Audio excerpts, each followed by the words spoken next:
ವಾಸ್ತವ ಟಿವಿಗೆ ಸ್ವಾಗತ. ನಾನು ಸರ್ದಾರ್.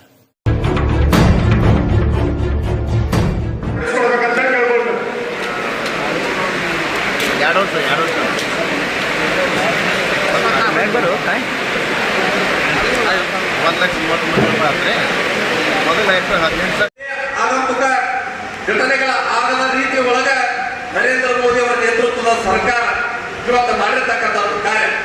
ಹೀಗಾಗಿ ನಮ್ಮ ನರೇಂದ್ರ ಮೋದಿ ಅವರು ಕೊಟ್ಟಿರ್ತಕ್ಕಂಥ ಯೋಜನೆಗಳ ಪರಿಣಾಮ, ಒಂದು ಸಮರ್ಥ ನಾಯಕತ್ವ, ಇದನ್ನೆಲ್ಲ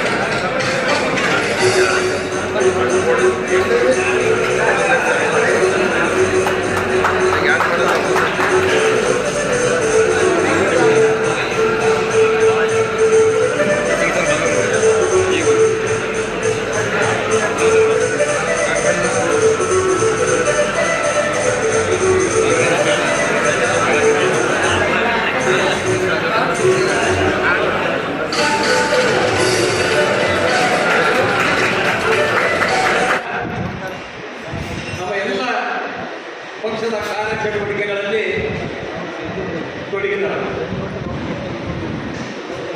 ಮತದಾರ ಬಂಧುಗಳು ಕೂಡ ಚುನಾವಣೆಯ ದಿನಾಂಕವನ್ನು ಬಹಳ ಹತ್ತಿರದಿಂದ ನೋಡ್ತಾ ಇದ್ದಾರೆ. ಯಾವತ್ತು ಚುನಾವಣೆ ಬರ್ತದೆ, ನಾವು ಯಾವತ್ತು ಮತದಾನ ಮಾಡ್ತೀವಿ, ನಾವು ಹಾಕುವಂಥ ಮತ ನರೇಂದ್ರ ಮೋದಿಯವರ ಗುರುತು, ಕಮಲದ ಗುರುತು ನಾವು ಓಟ್ ಹಾಕಬೇಕು ಅನ್ನೋಂಥ ಒಂದು ತುಡಿತ, ಒಂದು ಸಂತೋಷ, ಒಂದು ವಾತಾವರಣ ಇಡೀ ದೇಶದಲ್ಲಿ, ರಾಜ್ಯದಲ್ಲಿ, ಇವತ್ತು ನಮ್ಮ ಜಿಲ್ಲೆಯಲ್ಲಿ ಕೂಡ ಕಾಣ್ತಾ ಇದೆ. ಕಾರಣ ಏನು? 2014ಕ್ಕಿಂತ ಚುನಾವಣೆ ಹೊತ್ತಲಿದ್ದಂಥ ಸಂದರ್ಭದಲ್ಲಿ ಅವತ್ತಿನ ಪ್ರಧಾನಮಂತ್ರಿ ಅಭ್ಯರ್ಥಿಗಳಾಗಿರ್ತಕ್ಕಂಥ ನರೇಂದ್ರ ಮೋದಿ ಅವರು ನಮ್ಮ ಕಾರ್ಯಕರ್ತರಿಗೆ ಒಂದು ಭರವಸೆಯನ್ನು ಹಾಕಬೇಕು. ನಾನು ಮುಂದಿನ ಚುನಾವಣೆ ಅನ್ನೋದ್ರೊಳಗ ನಮ್ಮ ಕಾರ್ಯಕರ್ತರು ಮತದಾರ ಮನೆಗೆ ಹೋಗಬೇಕಾದ್ರೆ ಯಾವ ಕಾರ್ಯಕರ್ತರು ತಲೆ ತಗ್ಗಿಸಿ ಹೋಗತಕ್ಕಂಥ ಒಂದು ಕೆಲಸ ನಾನು ಮಾಡುವುದಿಲ್ಲ ಅನ್ನುವಂಥ ಒಂದು ಭರವಸೆಯನ್ನು ನಮ್ಮ ಕಾರ್ಯಕರ್ತರು ಕೊಟ್ಟಿದೆ. ಪ್ರಧಾನಮಂತ್ರಿಗಳಾಗಿ ಪ್ರಮಾಣ ವಚನ ಸ್ವೀಕಾರ ಮಾಡುವುದರ ಪೂರ್ವದಲ್ಲಿ ದೇಶದ ಮತದಾರ ಬಂಧುಗಳಿಗೆ ಒಂದು ಭರವಸೆಯನ್ನು ಕೊಟ್ಟಿದೆ. ಜಗತ್ತಿನಲ್ಲಿ ಯಾವುದೇ ಒಬ್ಬ ಭಾರತೀಯ ನಾಗರಿಕ ದೇಶದ ಜಗತ್ತಿನ ಯಾವುದೇ ಮೂಲೆಯಲ್ಲಿ ಓಡಾಡಿದರೂ ಕೂಡ ದೇಶದ ಜನ ಅತ್ಯಂತ ಗೌರವವಾಗಿ ಎದೆ ಉಬ್ಬಿಸಿ, ಎದೆ ತಟ್ಟುಕೊಂಡು ಜಗತ್ತಿನಲ್ಲಿ ಓಡಾಡ್ತಕ್ಕಂಥ ಒಂದು ವಾತಾವರಣವನ್ನು ನಾನು ತರ್ತೇನೆ ಅನ್ನುವಂತಹ ಮಾತನ್ನ ದೇಶದ ಜನರಿಗೆ ಭರವಸೆ ಕೊಟ್ಟಿದೆ.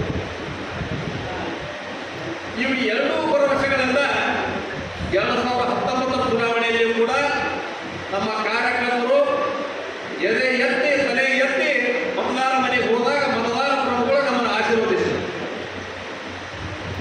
ಕಳೆದ 10 ವರ್ಷದ ಆಡಳಿತದಲ್ಲಿ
ಇಡೀ ದೇಶದ ಜನ ಸದಾಕಾಲ ಆತಂಕ ಭಯ ಇವತ್ತೆಲ್ಲ ಇಂಥ ಒಂದು ವಾತಾವರಣದಲ್ಲಿದ್ದಂಥ ಜನ 10 ವರ್ಷದಲ್ಲಿ ದೇಶದ ರಕ್ಷಣೆ, ದೇಶ ಸುಭದ್ರವಾಗ್ಯದ.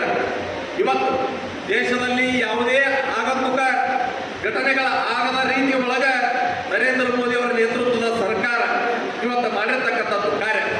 ಹೀಗಾಗಿ ನಮ್ಮ ನರೇಂದ್ರ ಮೋದಿ ಅವರು ಕೊಟ್ಟಿರ್ತಕ್ಕಂಥ ಯೋಜನೆಗಳ ಪರಿಣಾಮ, ಒಂದು ಸಮರ್ಥ ನಾಯಕತ್ವ, ಇದನ್ನೆಲ್ಲವನ್ನು ಜನ ಇವತ್ತು ಮೆಚ್ಚಿದ್ದಾರೆ. ಹೀಗಾಗಿ ಈಗಾಗಲೇ ಬಹಳಷ್ಟು ನರೇಂದ್ರ ಮೋದಿ ಅವರ ಆಡಳಿತದ ಬಗ್ಗೆ ಜನಸಾಮಾನ್ಯರು ಕೂಡ ಇವತ್ತು ಗುಣಗಾನ ಮಾಡೋದ್ರ ಜೊತೆಗೆ ಪಕ್ಷರಹಿತವಾಗಿ ಅನೇಕ ಸಂಘಟನೆಗಳು ಕೂಡ ದೇಶದ ಮೂಲೆ ಮೂಲೆಯೊಳಗೆ ಸಂಚಾರ ಮಾಡ್ತಾ ಇದ್ದಾರೆ. ಏನಂದ್ರೆ ದೇಶಕ್ಕೋಸ್ಕರ ನಾವು ಹಾಕ್ತಕ್ಕಂಥ ಮತ ಅದು ಭಾರತೀಯ ಜನತಾ ಪಕ್ಷಕ್ಕಲ್ಲ, ಭಾರತ ಮಾತೆಗೆ ಹಾಕ್ತಾ ಇದ್ದೀವಿ. ಹೀಗಾಗಿ ಭಾರತದ ಮಾತೆಯ ರಕ್ಷಣೆ ನಮ್ಮ ಪ್ರತಿಯೊಬ್ಬರ ಹಕ್ಕು, ಅದನ್ನು ನಾವು ಮಾಡಬೇಕು ಅನ್ನುವಂಥ ಒಂದು ಕೆಲಸ, ನಮ್ಮ ಜವಾಬ್ದಾರಿ, ನಮ್ಮ ಕರ್ತವ್ಯ ಅಂತ ಹೇಳಿ ನಮ್ಮ ಪಕ್ಷದ ಕಾರ್ಯಕರ್ತರು ಅಷ್ಟೇ ಅಲ್ಲ, ನಮ್ಮ ಪಕ್ಷದ ಕಾರ್ಯಕರ್ತರು ಇಲ್ಲದಂತ ಅನೇಕ ವ್ಯಕ್ತಿಗಳು ಕೂಡ ದೇಶದಲ್ಲಿ ಸೈಕಲ್ ರ್ಯಾಲಿ ಮುಖಾಂತರ, ಬೈಕ್ ರ್ಯಾಲಿ ಮುಖಾಂತರ, ಥರ್ಡ್ ಪಾರ್ಟಿ ಕ್ಯಾಂಪೇನ್ ಎಲ್ಲ ರೀತಿಯಿಂದ ಇವತ್ತು ಅನೇಕ ಉದ್ಯಮದಾರರಿರ್ಬೋದು, ಮಠಾಧೀಶರಿರ್ಬೋದು, ಸಾಮಾನ್ಯ ಜನರು ಕೂಡ ದೇಶದೊಳಗೆ ನರೇಂದ್ರ ಮೋದಿ ಅವರ ನೇತೃತ್ವ ಅಕಸ್ಮಾತ್ ಈ ಬಾರಿ ನಾವು ಕಳ್ಕೊಂಡು ಬಂದ್ರೆ ಮುಂದಿನ ದಿನಗಳಲ್ಲಿ ಭಾರತ 12 ಸ್ಥಾನದಲ್ಲಿ ಆರ್ಥಿಕವಾಗಿ ಹಿಂದಿದ್ದಂಥ ರಾಷ್ಟ್ರ 10 ವರ್ಷದ ಆಡಳಿತದಲ್ಲಿ ಜಗತ್ತಿನಲ್ಲಿ 5ನೇ ಸ್ಥಾನದಲ್ಲಿ ಬಂದು ನಿಂತಿದ್ದು ನರೇಂದ್ರ ಮೋದಿ ಅವರ ನೇತೃತ್ವ, ಅವರ ಒಂದು ಸಂಕಲ್ಪ ಮುಂದಿನ ಕೆಲವೇ ವರ್ಷಗಳಲ್ಲಿ ಅದು ನಂಬರ್ 3ನೇ ಸ್ಥಾನದಲ್ಲಿ ಭಾರತ ನಿಲ್ಲಬೇಕನ್ನುವಂಥ ಮೋದಿಯವರ ಸಂಕಲ್ಪಕ್ಕೆ ನಾವು ಅಣಿಯಾಗಬೇಕಂತ ಹೇಳಿ ದೇಶದ ಜನ ಮೂಲೆ ಮನೆಯಿಂದ ಇವತ್ತು ಬಂದುಬಿಟ್ಟರು. ಹೀಗಾಗಿ ನಮ್ಮ ಕಾರ್ಯಕರ್ತರು ನಾವು ಎದೆ ಎತ್ತಿ ನಾವು ಓಡಾಡಬೇಕಾಗಿದೆ ಇವತ್ತು. ಅದರ ಜೊತೆಗೆ ನಮ್ಮ ರಾಜ್ಯದಲ್ಲಿ ಬಿಜೆಪಿ ಸರ್ಕಾರ ಇದ್ದಂಥ ಸಂದರ್ಭದಲ್ಲಿ ಕೊಟ್ಟಿರ್ತಕ್ಕಂಥ ಅನೇಕ ಯೋಜನೆಗಳು, ಅದರ ಜೊತೆಗೆ ನಮ್ಮ ಜಿಲ್ಲೆಗೆ ಬಂಧುಗಳೇ ನಾವು ಯೋಚನೆ ಮಾಡೋದು, ಸುದೀರ್ಘ ಅನೇಕ ವರ್ಷಗಳಿಂದ ಭಾರತೀಯ ಜನತಾ ಪಕ್ಷ ವಿಜಯಪುರ ಲೋಕಸಭಾ ಚುನಾವಣೆಯನ್ನ ಸತತವಾಗಿ ನಾವು ಗೆಲ್ತಾ ಇದ್ದೀವಿ. ಇವತ್ತು ಈಗಾಗಲೇ ಅನೇಕ ಸಮೀಕ್ಷೆಗಳು ಕೂಡ ನೋಡ್ರಿ, ಚುನಾವಣೆ 6 ತಿಂಗಳಿಂದ ಹಿಡಿದು ನಮ್ಮ ಸಮೀಕ್ಷೆಗಳು ವರದಿ ಬರ್ತಾ ಇದ್ದಾವೆ. ಏನು ಅಂದ್ರೆ ರಾಜ್ಯದಲ್ಲಿ 28ರಲ್ಲಿ 25 ಗೆಲ್ತಾವು, 24 ಗೆಲ್ತಾವು, ಕೆಲವೊಂದು ಸಮೀಕ್ಷೆಗಳು 28 ಬಿಜೆಪಿ ಗೆಲ್ತಾವು ಅನ್ನೋದ್ರ ಬಗ್ಗೆ ಇವತ್ತಿನವರೆಗೂ ಕೂಡ ಸಮೀಕ್ಷೆಗಳು ಏನ್ ಹೇಳ್ತಾವ ಅಂತ ಕೇಳಿದ್ರೆ ಭಾರತೀಯ ಜನತಾ ಪಕ್ಷ 25ಕ್ಕಿಂತ ಕಡಿಮೆ ಸ್ಥಾನ ಗೆಲ್ಲಂಗಿಲ್ಲ, 25 ಸ್ಥಾನ ಗೆಲ್ತಾವ ಅನ್ನೋದ್ರ ಬಗ್ಗೆ ಸಮೀಕ್ಷೆಗಳು ಕೊಡ್ತಾ ಇದ್ವಿ. ಆದ್ರೆ ನಮ್ಮ ಕಾರ್ಯಕರ್ತರಿಗೆ ಆತ್ಮವಿಶ್ವಾಸದ ಬರೀ ಕೇವಲ 28ರಲ್ಲಿ 25 ಅಲ್ಲ, 28ಕ್ಕೆ 28 ಸ್ಥಾನವನ್ನು ನಾವು ಗೆಲ್ತೇವೆ. ವಿಜಯಪುರ ಲೋಕಸಭಾ ಚುನಾವಣೆ ಹಿಂದೆ 2 ಲಕ್ಷ ಎಷ್ಟು ಮತಗಳ ಅಂತರದಿಂದ ನಾವು ಗೆದ್ದಿದ್ವಿ. ಅದಕ್ಕಿಂತ ಹೆಚ್ಚಿನ ಅಂತರ ಈ ಬಾರಿ ಗೆಲ್ಲುವಂತ ಒಂದು ವಾತಾವರಣ ನಮ್ಮ ಜಿಲ್ಲೆಯಲ್ಲಿ ಪ್ರಾರಂಭ ಆಗಿದೆ. ಇದಕ್ಕೆ ಕಾರಣ ನರೇಂದ್ರ ಮೋದಿ ಅವರ ಆಡಳಿತ. ದೇಶಕ್ಕೆ ನಮ್ಮ ಜಿಲ್ಲೆಯಲ್ಲಿ ಒಬ್ಬ ಸಮರ್ಥವಾಗಿರ್ತಕ್ಕಂಥ ಲೋಕಸಭಾ ಸದಸ್ಯ, ಕಳೆದ ಜಿಗಜಿಣೆ ಸಾಹೇಬರು ಲೋಕಸಭಾ ಸದಸ್ಯ ಆಗೋಕ್ಕಿಂತ ಪೂರ್ವದಲ್ಲಿ ಪಾಟೀಲ್ MP ಆದಂಥ ಸಂದರ್ಭದಲ್ಲಿ ಅವರು 2 ಅವಧಿಗೆ ಲೋಕಸಭಾ ಸದಸ್ಯರಾಗಿ ಇಡೀ ಜಿಲ್ಲೆಯ ಒಳಗೆ ಪ್ರತಿಯೊಂದು ಗ್ರಾಮ ಕೋರಿ ಇದು ಲೋಕಸಭಾ ಸದಸ್ಯ ಅನುದಾನದೊಳಗೆ ಇಂಥ ಒಂದು ಕಟ್ಟಡ ಆಗ್ಯದ, ಇಂಥ ಒಂದು ಕೆಲಸ ಆಗ್ಯದ, ಬಸನಗೌಡರು ಸಂಚಾರ ಮಾಡ್ಯಾರ ಅನ್ನುವಂಥ ಒಂದು ವಾತಾವರಣ ನಾವು ನೋಡ್ತಾ ಇದ್ದೀವಿ. ಆದ್ರೆ ಜಿಗಜಿಣೆ ಸಾಹೇಬರ ಕಾರ್ಯಶೈಲಿ ಭಿನ್ನ. ಒಬ್ಬ ಸರ್ಕಾರಿ ನೌಕರದಾರ ಯಾವ ರೀತಿಯಿಂದ ಅವರು 10 ಗಂಟೆಗೆ ಬೆಳಗ್ಗೆ ಹೋಗಿ ಕಾರ್ಯಾಲಯದಾಗ ಕೂಡಬೇಕು. ಇವತ್ತಿಗೂ ನೋಡಿ ಅವರು ಊರಲ್ಲಿ ಇದ್ರೆ ಒಂದು ದಿವಸ ಮನೆಯಲ್ಲಿ ಕೊಡಂಗಿಲ್ಲ, ಒಂದು ದಿವಸ ನಾನು ರೆಸ್ಟ್ ಮಾಡ್ತೀನಿ ಅಂತ ಮನ್ಯಾಗ ಅಂತಿಲ್ಲ. ಬೆಳಗ್ಗೆ 10 ಗಂಟೆಗೆ ಅವರು ಬಂದ್ರೆ ತಮ್ಮ ಕಾರ್ಯಾಲಯದಲ್ಲಿ, ತಮ್ಮ ಲೋಕಸಭಾ ಸದಸ್ಯರ ಕಾರ್ಯಾಲಯದಲ್ಲಿ 10 ಗಂಟೆಯಿಂದ ಸಂಜೆ 5 ಗಂಟೆವರೆಗೆ ಜನರ ಕಷ್ಟಗಳು, ಎಲ್ಲೆಲ್ಲಿ ಏನೇನು ಸಮಸ್ಯೆಗಳದ, ಅದಕ್ಕೆ ಏನೇನು ಪರಿಹಾರ ಮಾಡ್ಬೇಕನ್ನೋದ್ರ ಜೊತೆಗೆ ಯೋಜನೆಗಳನ್ನು ಏನೇನು ತಯಾರಿ ಮಾಡಬೇಕಾಗ್ಯದ, ನಾನು ಏನೇನು ಯೋಜನೆಗಳನ್ನು ತಗೊಂಡು ನಾನು ಲೋಕಸಭಾಗೆ ಹೋಗ್ಬೇಕಾಗ್ಯದ, ನರೇಂದ್ರ ಮೋದಿ ಅವರ ಬಳಿ ಸರ್ಕಾರದ ಬಳಿ ಏನೇನು ನಾನು ಪ್ರಾಜೆಕ್ಟ್ಗಳು ಮಾಡ್ಕೊಡ್ಬೇಕು, ನನ್ನ ಜಿಲ್ಲೆಗೆ ನಾನು ಏನು ಅನುದಾನ ತರಬೇಕಂತ ಹೇಳಿ ಕಳೆದ 10 ವರ್ಷದಿಂದ ಅವರ ಒಂದು ಪ್ರಯತ್ನ, ಅವರ ಒಂದು ಪರಿಶ್ರಮದಿಂದ ಕಳೆದ 10 ವರ್ಷದಲ್ಲಿ ನಮ್ಮ ಜಿಲ್ಲೆಗೆ ಬಂದಿರತಕ್ಕಂಥ ಅನುದಾನ 1 ಲಕ್ಷ ಕೋಟಿ. 1 ಲಕ್ಷ ಕೋಟಿ ಅನುದಾನ ನಮ್ಮ ಜಿಲ್ಲೆಗೆ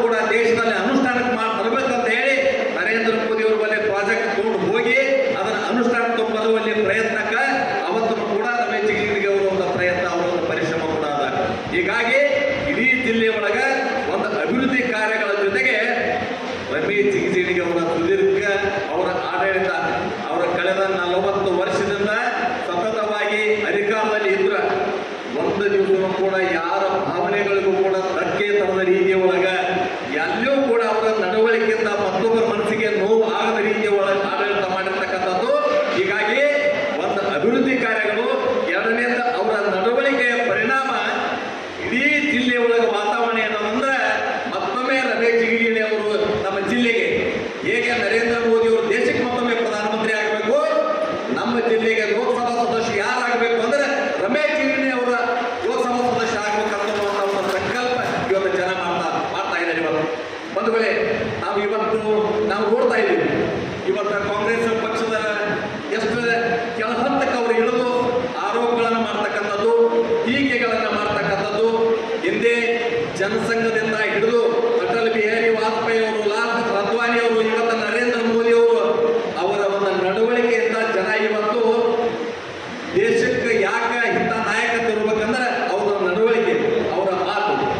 ಇವತ್ತು ಕಾಂಗ್ರೆಸ್ ನಾಯಕರು ನೋಡ್ರಿ ಯಾವ ರೀತಿಯಿಂದ ವೈಯಕ್ತಿಕವಾಗಿ ಟೀಕೆಗಳ ಮಾಡೋದು, ಇಲ್ಲ ಸಲ್ಲದ ಆರೋಪಗಳನ್ನು ಮಾಡೋದು, ಸಮಾಜದ ಮಧ್ಯೆ ಸಂಘರ್ಷಗಳನ್ನು ಹುಟ್ಟಾಕೋದು, ಭೇದಗಳನ್ನು ಸೃಷ್ಟಿ ಮಾಡ್ತಕ್ಕಂಥದ್ದು. ಯಾವ ಬ್ರಿಟಿಷರು ಈ ದೇಶವನ್ನು ಆಳಬೇಕಾದ್ರೆ ನಮ್ಮ ಮಧ್ಯೆ ಒಡಕನ್ನು ಸೃಷ್ಟಿ ಮಾಡಿ ದೇಶ ಆಳಿದ್ರು, ಅದೇ ಮಾನಸಿಕತೆಯನ್ನು ಹೊಂದಿರತಕ್ಕಂಥ ಕಾಂಗ್ರೆಸ್ ಪಕ್ಷ ಇವತ್ತು ಜಾತಿ ಸಮಾಜದ ಮಧ್ಯೆ ಒಡಕಲ್ಲಿ ಉಂಟು ಮಾಡಿ ಆಡಳಿತ ಮಾಡಬೇಕನ್ನುವಂಥ ಅವರ ಕುತಂತ್ರ ಅದು ಫಲಸಂಗಿಲ್ಲ. ಕಳೆದ 10 ವರ್ಷದಲ್ಲಿ ಜನ ನೋಡಿದಾರೆ, ನೀವು ಏನೇ ಕುತಂತ್ರ ಮಾಡಿದ್ರು ಅದು ಆಗೋದಿಲ್ಲ. ಇತ್ತೀಚೆಗೆ ನಾವು ನೋಡ್ತಾ ಇದ್ದೀವಿ ಕೆಲವು ನಾಯಕರ ಒಂದು ಹೇಳಿಕೆಗಳನ್ನು, ಯಾವ ರೀತಿಯಿಂದ ನರೇಂದ್ರ ಮೋದಿ ಅವರ ಬಗ್ಗೆ ಟೀಕೆಗಳನ್ನು ಮಾಡ್ತಕ್ಕಂಥದ್ದು. ಒಬ್ಬ ಮಂತ್ರಿ ನರೇಂದ್ರ ಮೋದಿ ಅವರ ಬಗ್ಗೆ ಮಾತಾಡಿದರೆ ಕಪಾಳ ಕೊಡಿರಿ ಅಂತ ದೇಶದ ಪ್ರಧಾನಮಂತ್ರಿಗಳ ಬಗ್ಗೆ ಅಗೌರವದಿಂದ ಮಾತಾಡ್ತಕ್ಕಂಥದ್ದು, ದೇಶದ ಗೃಹ ಮಂತ್ರಿಗಳ ಬಗ್ಗೆ ಗುಂಡಾ ರೌಡಿ, ಒಬ್ಬ ರಾಜ್ಯದ ಮುಖ್ಯಮಂತ್ರಿ ಮಗನಾಗಿ ಮಾತಾಡ್ತಕ್ಕಂಥ ಮಾತು, ಒಬ್ಬ ರಾಜ್ಯದ ಮುಖ್ಯಮಂತ್ರಿಯಾಗಿ ಮಗನಾಗಿ ಮಾತಾಡ್ತಕ್ಕಂಥ ಮಾತು, ಹಿಂದೆ ಶಾಸಕರಾದಂಥ ವ್ಯಕ್ತಿ ಇವತ್ತು ನಮ್ಮ ದೇಶದ ಗೌರವಾನ್ವಿತ ಗೃಹ ಮಂತ್ರಿಗಳ ಬಗ್ಗೆ ಯಾವ ಭಾಷೆ ಪದ ಪ್ರಯೋಗ ಮಾಡ್ತಾರಂತ ಅನ್ನೋದ್ರ ಬಗ್ಗೆ ಜನ ನೋಡ್ತಾ ಇದ್ದಾರೆ ಇವತ್ತು. ಹೀಗಾಗಿ ನೀವು ಏನೇ ಕುತಂತ್ರ ಮಾಡಿದ್ರು ಕೂಡ ಆ ಕುತಂತ್ರ ಫಲಸಂಗಿಲ್ಲ. ಇವತ್ತು ಮೊನ್ನೆ ಒಂದು ಸಂದರ್ಭದೊಳಗೆ ಸಾಂದರ್ಭಿಕ ಅನುಸಾರವಾಗಿ ವ್ಯಕ್ತಿ ಬಗ್ಗೆ ಮಾತಾಡ್ತಕ್ಕಂಥದ್ದನ್ನ ಅದನ್ನ ತಿರುಚಿ ಇವತ್ತು ಕಾಂಗ್ರೆಸ್ಸಿನ ನಾಯಕರು ನಮ್ಮ ಸಂಸದರ ಬಗ್ಗೆ ಇಲ್ಲ ಸಲ್ಲದ ಮಾತುಗಳನ್ನಾಡಿ ಸಮಾಜದಲ್ಲಿ ಭೇದವನ್ನು ಸೃಷ್ಟಿ ಮಾಡ್ತಕ್ಕಂಥದ್ರೊಳಗೆ ಅವರು ಪ್ರಯತ್ನ ಕೈ ಹಾಕ್ಯಾರ ಅವರು. ಆದ್ರೆ ನಿಮ್ಮ ಪ್ರಯತ್ನ ಅದು ಫಲಸಂಗಿಲ್ಲ. ಯಾಕಂದ್ರೆ ರಮೇಶ್ ಜಿಗಜಿಣಗಿ ಅವರು ಸರ್ವಸ್ಪರ್ಶಿಯಾಗಿ ಸರ್ವವ್ಯಾಪಿಯಾಗಿ ಎಲ್ಲ ಸಮಾಜದ ಜೊತೆಗೆ ಸಂಬಂಧಗಳು ಇಟ್ಟುಕೊಂಡು ಜೀವನ ಮಾಡಿರ್ತಕ್ಕಂಥ ಒಬ್ಬ ಸರಳ ಸಜ್ಜನ ವ್ಯಕ್ತಿ ಅನ್ನೋದ್ರ ಬಗ್ಗೆ ಇಡೀ ಜಿಲ್ಲೆಯ ಜನರಿಗೆ ಹಾಸುಹಕ್ಕಾಗಿ ಆಗಿರುತ್ತದೆ. ಹೀಗಾಗಿ ನೀವು ಏನೇ ಕುತಂತ್ರ ಮಾಡಿದ್ರೆ ಆಗುವುದಿಲ್ಲ. ಆದ್ರೆ ಕಾಂಗ್ರೆಸ್ ನಾಯಕರಿಗೆ ನಾನು ಕೇಳಿ ಕಿಚ್ಚೆ ಮಾಡ್ತೀನಿ, ಯಾರ ನೀವು ಮನೆ ಪತ್ರಿಕೆ ಹೇಳಿಕೆಗಳನ್ನ ಕೊಟ್ಟಿದ್ರೆ ಒಂದು ಸಮಾಜದ ಬಂಧುಗಳು ನೀವು ನಿಮ್ಮ ಪಕ್ಷದ ನಾಯಕರ ಪ್ರಶ್ನೆ ಮಾಡ್ರಿ. ಇವತ್ತು 5 ರಿಸರ್ವ್ ಕಾನ್ಸ್ಟಿಟ್ಯೂನ್ಸಿ ಒಳಗೆ ನಮ್ಮ ಸಮಾಜಕ್ಕೆ ನೀವು ಯಾಕೆ ಟಿಕೆಟ್ ಕೊಟ್ಟಿಲ್ಲ ಅಂತ ನೀವು ಅವ್ರನ್ನ ಪ್ರಶ್ನೆ ಮಾಡಿ, ಅದಕ್ಕೆ ಉತ್ತರ ಅವ್ರು ಹೇಳಿ. ಬಹು ದಿನಗಳ ಕಾಲ ಸ್ವತಂತ್ರ ಬಂದ ಇತಿಹಾಸದಲ್ಲಿ ಯಾವ ಲಂಬಾಣಿ ತಾಂಡಗಳು ಕಂದಾಯ ಗ್ರಾಮ ಆಗಿದ್ದಿಲ್ಲ.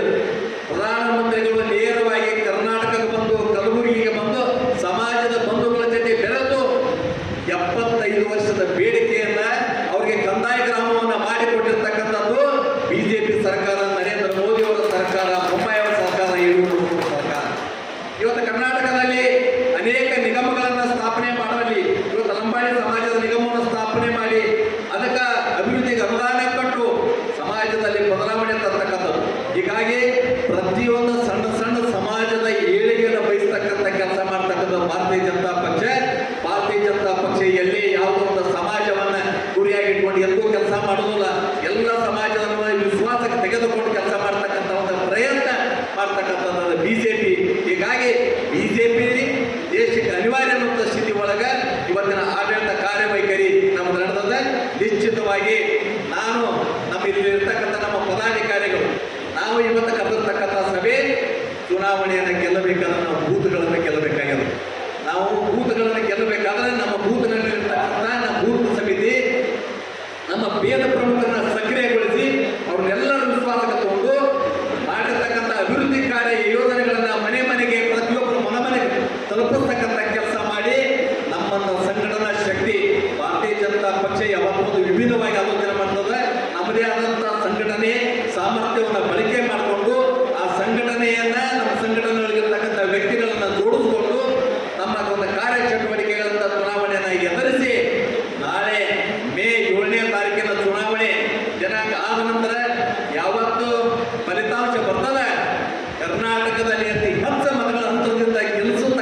ಮುಗಿದ ಮ್ಯಾಗ ನಮಗೂ ಪ್ರತಿಯೊಂದು ಮಂಡಲವಾದ ನಮ್ಮ ಸಭೆ ಆಗ್ತದೆ.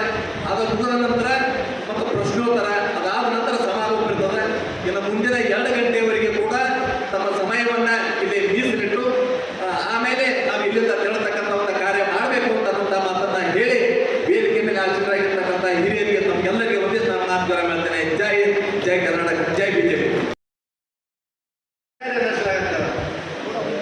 ನಾನು ಒಬ್ಬ ಪಕ್ಷದ ಅಭ್ಯರ್ಥಿಯಾಗಿ ನಿಮಗೆ ಹೇಳುವಷ್ಟು ನಾನು ಏನು ಹೇಳಬೇಕಪ್ಪ, ನನಗೆ ಆಶ್ಚರ್ಯ. ನಮ್ಮ ಅಮ್ಮನವರು ಭಾಳ ಚೆನ್ನಾಗಿ ಹೇಳಿದ್ರು, ಆದ್ರೆ ಒಂದು ಮಾತು ಭಾಳ ಜನರಿಗೆ ಗೊತ್ತಿಲ್ಲ. ಪಕ್ಷದ ಕಾರ್ಯಕರ್ತ ಇದ್ರೆ ಮಾತ್ರ ನಾವು ರಾಜಕಾರಣಿಗಳಾಗಲಿಕ್ಕೆ ಸಾಧ್ಯದ.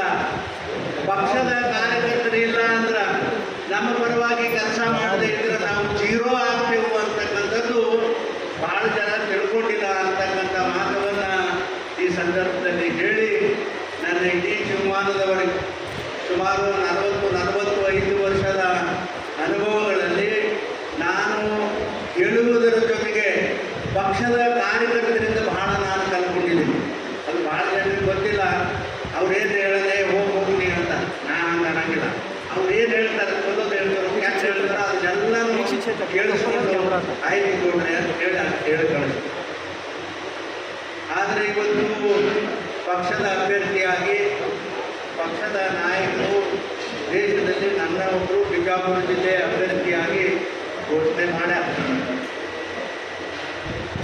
ಆದ್ರೆ ದೇವರ ನನಗೆ ಅನಿಯಂತ ಶಕ್ತಿ ಕೊಟ್ಟರು ಕೂಡ ನಾನು ಜನರ ಜೊತೆ ಹೆಂಗದೀನಪ್ಪ ಅಂದ್ರೆ ಒಂದು ಹಿರಿಬ್ಯಾಗದೀನಪ್ಪ. ಎಲ್ಲ ಸಮಾಜದ ಜನರಿಗೆ ಭಾಳ ಜನರ ತಲೆಯಾಗ ಏನಿರ್ತದೆ, ನಮ್ಮ ಸಮಾಜ ಭಾಳ ದೊಡ್ಡದದ ಅಂತ ತಿಳ್ಕೊತಾರೆ. ಮತ್ತು ಅವ್ನು ದೊಡ್ಡದಿದ್ದವ ತನ್ನ ಒಂದೇ ಸಮಾಜ ಓಟ್ ಹಾಕೊಂಡು ಅವ ಎಲ್ಲ ಗೆದ್ದು ಬರ್ತಾನೆ. ಏನಪ್ಪ ಎಷ್ಟೇ ದೊಡ್ಡದಿಲ್ಲ, ಎಲ್ಲ ಸಮಾಜಗಳನ್ನು ಒಟ್ಟಿಗೆ ಕರ್ಕೊಂಡು ಹೋದ್ರೆ ಮಾತ್ರ ನಮ್ಮ ರಾಜಕಾರಣ ಅನ್ನೋದು ನಮ್ಮ ಪಕ್ಷದ ಕಾರ್ಯಕರ್ತರು ಕೂಡ ತಿಳ್ಕೋಬೇಕು. ಯಾಕಂದರೆ ಇಲ್ಲಾಂದ್ರೆ ನಮಗೆ ಬೇರೆದವರು ಸಪೋರ್ಟ್ ಮಾಡದೇ ಇದ್ರೆ ನಾವು ಏನೂ ಆಗಲಿಕ್ಕಾಗೋದಿಲ್ಲ. ಭಾಳ ಜನ ನನಗೆ ಕೇಳ್ತಾರೆ, ರಮೇಶ್ ಕಿರ್ಜಿನವರು ನೀವು 6 ಸಲ MP ಆಗಿರಿ, 3 ಸಲ MLAಗಳಾಗಿರಿ, ಆಮೇಲೆ 1 ಸಲ ಸೋತಿರಿ, ಇದಕ್ಕೆಲ್ಲ ಹೆಂಗೆ ಸಾಧ್ಯ ಹೋಗಾರ? ನಾವು 1-2 ಸಲ ಗೆದ್ದು ಮುಂದೆ ನಮ್ಮ ಬಾಧ್ಯ ಆಗಿರ್ತಾ ಇರ್ತಾರೆ. ಅದು ಭಾಳ ಸರಳ, ತಿಳ್ಕೊಳಕ್ಕೆ ಬಂದಿಲ್ಲ ಮಾರಾಯ. ನಾ ಏನು ಮಾಡಲಿ, ನನಗೆ ತಿಳಿದದ ನಾನು ಹೊಡ್ತೀನಪ್ಪ. ಅದ್ರ ಜನ ನನಗೆ ಪ್ರೀತಿ ಮಾಡ್ತಾರೆ ಅಂತ ನಾವು ಹೇಳ್ತೇವೆ. ಅವ್ರಿಗೆ ಗೊತ್ತಿಲ್ಲ ಅದೆಲ್ಲ. ಎಲ್ಲರನ್ನ ಹಚ್ಕೊಂಡು ಹೋಗಬೇಕು. ಸಣ್ಣ ಸಮಾಜ ಇರಲಿ, ದೊಡ್ಡ ಸಮಾಜ ಇರಲಿ, ಯಾರೇ ಇರಲಿ, ಅವ್ರ ಜೊತೆ ಕರ್ಕೊಂಡು ಹೋದ್ರೆ ಮಾತ್ರ ರಾಜಕಾರಣ ಇದು ಚೆಂದಾಗಿರ್ತದೆ ಅನ್ನೋದು ಭಾಳ ಜನ ಕಡಿಮೆ ಅಂತಕ್ಕಂಥ ಮಾತವನ್ನು ಈ ಸಂದರ್ಭದಲ್ಲಿ ನಾನು ಹೇಳಿ 15 ವರ್ಷಗಳ ಕಾಲ ಈ ಕ್ಷೇತ್ರದಲ್ಲಿ MP ಆಗಿ ನಾನು ಕೆಲಸ ಮಾಡಿ, ಹಿಂದೆ ಸುಮಾರು 18 ವರ್ಷಗಳ ಕಾಲ ಈ ಜಿಲ್ಲೆಯಲ್ಲಿ ಒಬ್ಬ ರಾಜ್ಯದ ಮಂತ್ರಿಯಾಗಿ ನಾನು ಕೆಲಸ ಮಾಡಿ, ಕೇಂದ್ರದಲ್ಲಿಯೂ ಕೂಡ ನಾನು ಕೆಲಸ ಮಾಡಿದ್ದೆ. ಆದರೆ ನಾನು ಯಾರಿಗೂ ಕೆಟ್ಟ ಆಗ್ತಕ್ಕಂಥ ಕೆಲಸ ಮಾಡಿಲ್ಲ, ಯಾವ ಸಮಾಜಕ್ಕೂ ಅನ್ಯಾಯ ಮಾಡಕ್ಕೆ ಹೋಗಿಲ್ಲ. ನಾನು ನೋಡ್ರಿ, ನನ್ನ ದೇವ್ರು ಎಂಥ ಶಕ್ತಿ ಕೊಟ್ಟಿದ್ರು, ನನ್ನ ಎಂಥ ಬುದ್ಧಿ ಎಲ್ಲಿಂದ ಕಲ್ತೀನಿ ಅಂದರೆ ನಮ್ಮ ಕಾರ್ಯಕರ್ತರಿಂದ ಕಲ್ತೀನಿ. ಏನು ಬರೀ ದೊಡ್ಡವ್ರು ಅಡ್ಡೆ ಬರ್ತಾರ, ಬರಂಗಿಲ್ಲ. ಸಣ್ಣವ್ರು ಬರ್ತಾರ, ಅಂಗಿ ಹರಿದವ್ರು ಬರ್ತಾರ, ಕಾಲಲ್ಲಿ ಚಪ್ಪಲ್ ಇದ್ದವ್ರು ಬರ್ತಾರ. ಅವ್ರಿಗೆ ಪ್ರೀತಿ ಮಾಡಿದ್ರೆ ನಮ್ಮಲ್ಲಿ ಯಾಕೆ ಹಿಡಿತಾರೆ ಅವರು? ಬರೀ ಚಂದ ನಮಗೆ ಹಾಕ್ಕೊಟ್ಟವ್ರು ಬರ್ರಿ ಅಂದ್ರೆ